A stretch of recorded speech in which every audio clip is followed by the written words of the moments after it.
नमस्ते मित्रों, मैं श्रवण कुमार। आज हम बात कर रहे हैं स्वास्थ्य के ऊपर थोड़ी सी बात, और उसमें भी एक विषय टच करेंगे, और वो है सबसे ख़तरनाक विषय। ख़तरनाक इसलिए कि पूरी दुनिया में सबसे ज़्यादा जो मृत्यु होती हैं वो हृदय रोग से होती हैं, और जितने भी मृत्यु कुल होती हैं, हम अपने देश की बात करें तो 28% कार्डियोवास्कुलर डिजीज़ के कारण से होती हैं। तो ख़तरनाक है। और ये घटनाएं तो आप अक्सर शायद 2 साल से सुनते चले आ रहे हैं। जो कोई व्यक्ति माइक लेकर परफॉर्म कर रहा है किसी फंक्शन में, और वो कुछ हुआ, उसे गिरा और देन एंड देयर समाप्त।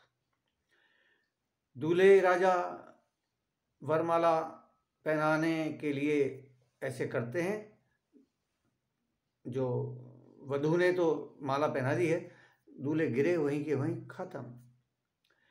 एक 16-17 साल का बच्चा पिच के ऊपर गिरता है, क्रिकेट खेलने वाला, और वो वहीं खेलता हुआ ख़त्म हो जाता है। इधर मेरठ में 2 युवक 30 और 35 साल की उम्र के बीच के, एक की तबीयत खराब हुई, एक छक्का मार दिया उसने, दूसरा छक्का मारने को तैयार था कि एकदम तबीयत उसकी घबराई और उसको डॉक्टर के यहाँ ले गए, और ले जाते ही वो बच नहीं सका। तो ऐसे अनेक केस आते हैं। एक मैंने पढ़ा था, एक डिप्टी साहब बोलते हैं ना, सीओ, डिप्टी एसपी, वो जिम किया करते थे, और गुरुग्राम में जिम करते करते ख़त्म।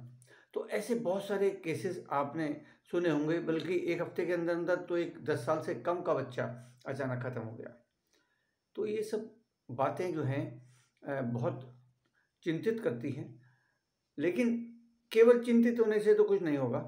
बात यह है, जो हमें पता है, जो हमने पढ़ा है, जो हमने डॉक्टर से सुना है वार्ताओं में उनकी, जो हमने ट्रेनिंग्स में नोट किया है, उसके आधार पर हम आगे फॉरवर्ड करते हैं। तो डॉक्टर रेस्टेंट हैं, जिन्होंने एक पुस्तक लिखी है, what your doctor doesn't know about nutritional medicine may be killing you. Hindi में है,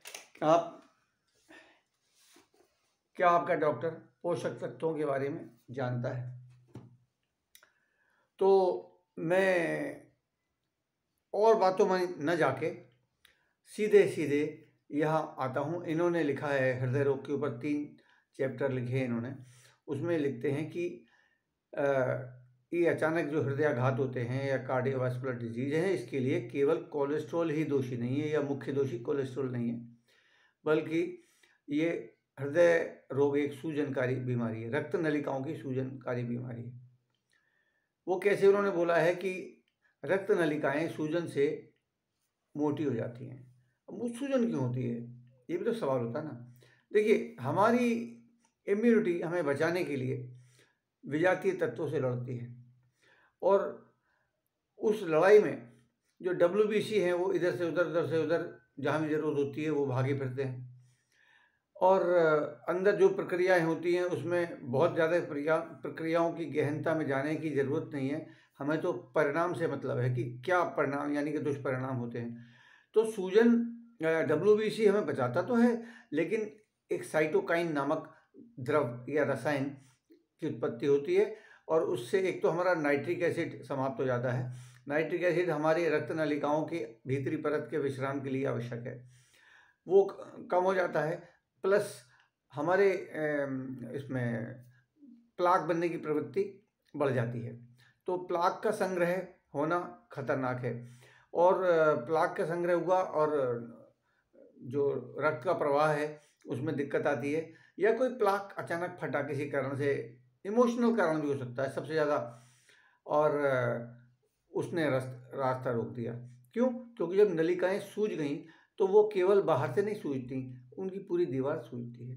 तो दीवार सूजी तो अंदर से संकरी हो गई वो जगह रक्त के प्रवाह के लिए, और ऊपर से कोई प्लाक फट गया, उसने जगह घेर ली, रास्ता घेर लिया, और ब्लड को हृदय तक पहुंचने में दिक्कत हुई, और हृदय को ऑक्सीजन मिलने में दिक्कत हुई बुरी तरह से, और वहीं अटैक हुआ। ये आखिरी घटना होती है। तो क्या है, ये इन्फ्लेमेशन बाहर से तो नहीं दिखाई देता है ना, बाहर की चोट का तो दिखाई दे जाता है, अंदर का इन्फ्लेमेशन दिखाई नहीं देता है, जो कि हमें CRP टेस्ट से न पाने से पता चल सकता है। तो CRP है एक तरह से जैसे आग हो, धीमे धीमे सुलग रही हो, CRP बहुत ज़्यादा बढ़ा हुआ ना हो लेकिन लगातार हो, तो वो हानि पहुंचाता है। तो इस प्रकार से ये जो हमारा हृदय है ये अचानक धोखा खा जाता है, लेकिन अचानक नहीं होता, ये इन्फ्लेमेशन लगातार चलता है। इसीलिए कहा जाता है कि ऐसे तत्वों का होना आवश्यक है जो कि हमें इन्फ्लेमेशन से बचाते हैं, है ना। तो WHO ने जो रिकमेंड किए हुए हैं जो पोषक तत्व हैं उसमें से एक है ओमेगा 3। ओमेगा 3 इसके लिए बहुत ही लाभकारी है, सूजन को दूर करता है, रक्त नलिकाओं को मजबूत भी बनाता है, रक्त नलिकाओं की सफाई भी करता है, और ये it thins out the plaques. तो अगर प्लाक अगर घुल गए, पतले होके घुल गए, तो फिर समस्या खत्म हो गई ना, और सूजन भी दूर कर रहा है। तो ओमेगा के बारे में मैं ज़्यादा बात नहीं करूँगा, इतना ही काफ़ी है, पर ये ज़रूर लीजिए। और शाकाहारी सोर्सेज से जो लिया गया ओमेगा है वो DHA और EPA में बहुत कम कन्वर्ट होता है, 1/10 to 1/15 केवल। तो अभी इतना ही, ओमेगा 3 पर एक अलग वीडियो बनाएंगे, उसमें आपको डिटेल में बताएंगे। इसलिए अपने हृदय के जो इन्फ्लेमेशन है उससे बचने का पूरी व्यवस्था करिए। नमस्ते।